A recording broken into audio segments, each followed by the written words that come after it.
You ever get fined 5 grand just for taking your boat out behind your own house? Yeah, that actually happened to me. And by the time it was all said and done, I owned the whole lake, and the people who fined me were paying me. I swear it started as a petty power play, but it turned into the most satisfying real estate deal I've ever pulled off. So here's how it all went down. We'd moved to Crystal Pines Lake a couple years back, me and my wife Diane. I was retired, just looking for a little peace and quiet, maybe teach the grandkids how to fish off our dock. We bought this modest place on the lake, nothing fancy, just enough for our little electric boat we called the Turtle. Life was good until Marlene showed up. Now, Marlene Whitaker didn't just join the HOA board. She took it over like a tyrant with a clipboard. She started adding weird rules about lawn edges, bird feeders, even how long your garage door could stay open. But the kicker was the lake. One sunny afternoon, I'm out on the Turtle minding my own business, when here comes Marlene on this shiny, over-the-top pontoon boat that looked like it was built by a Vegas lounge act. She's got these ridiculous sunglasses and 2 of her board groupies with her, and she pulls up like she's a lake cop. "Mr. Greer," she says, all dramatic, "you're in violation of Lake Rule 12.3.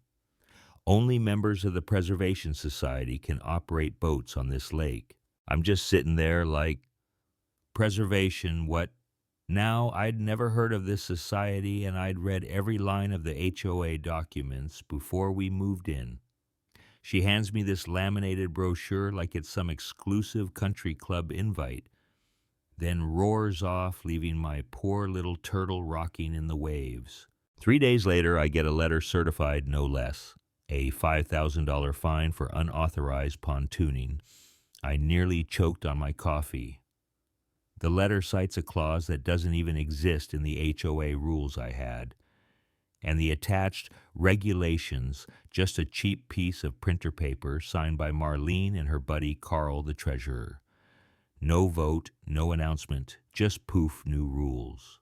I showed Diane and she lost it. "This isn't about a boat," she said. "It's about her needing to control people." And that was it. I wasn't going to let some self-appointed lake queen bully me.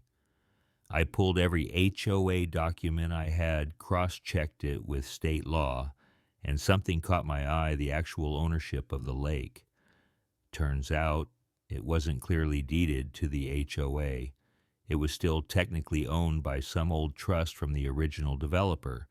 Nobody had ever transferred it officially. I started digging deeper county records, developer filings, even old bankruptcy documents. Then I made a few calls to a probate research firm I knew from my development days. 1 week later, they called back. The trust's heirs were alive and completely unaware they owned a lake in Florida. When I asked if they'd consider selling it, they were thrilled to get rid of it.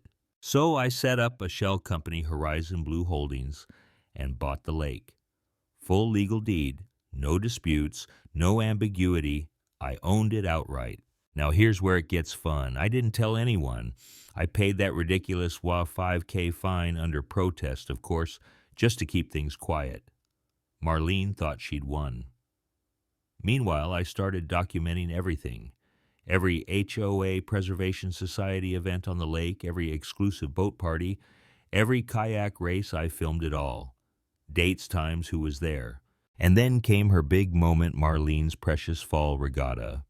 Huge banners, floats the whole HOA out there acting like they owned the place.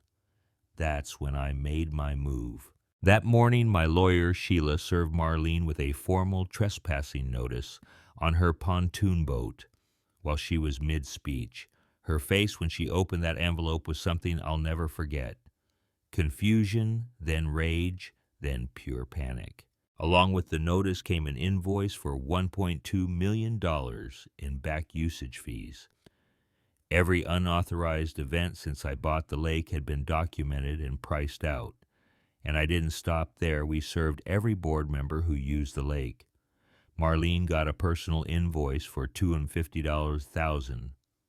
And this wasn't just scare tactics. We had legal standing photos, time logs, everything. At the emergency HOA meeting that weekend, the room was electric. Residents were shocked. Turns out Marlene's Preservation Society wasn't even a registered entity. No official records, no financials, no votes, just a slush fund she used to run her little kingdom. When people found out their dues went toward her boat fuel and catered lake parties, things got heated real quick. Under pressure, Marlene resigned. Carl quit too. The whole board basically collapsed. That's when I stood up and told everyone the truth. I was the one who bought the lake. Not to punish anyone, but to protect it. I proposed creating a real community trust to manage it, run by residents, open access, transparent rules, small dues used for actual maintenance. And you know what? They cheered, like actual applause. Now the lake's back to being the peaceful place it was meant to be.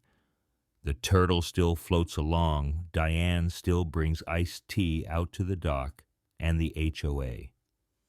Well, let's just say the new board learned real fast not to underestimate the guy in the quiet boat. So tell me, did I go too far, or was this the only way to stop a community dictator? Drop a comment and let me know what you would have done.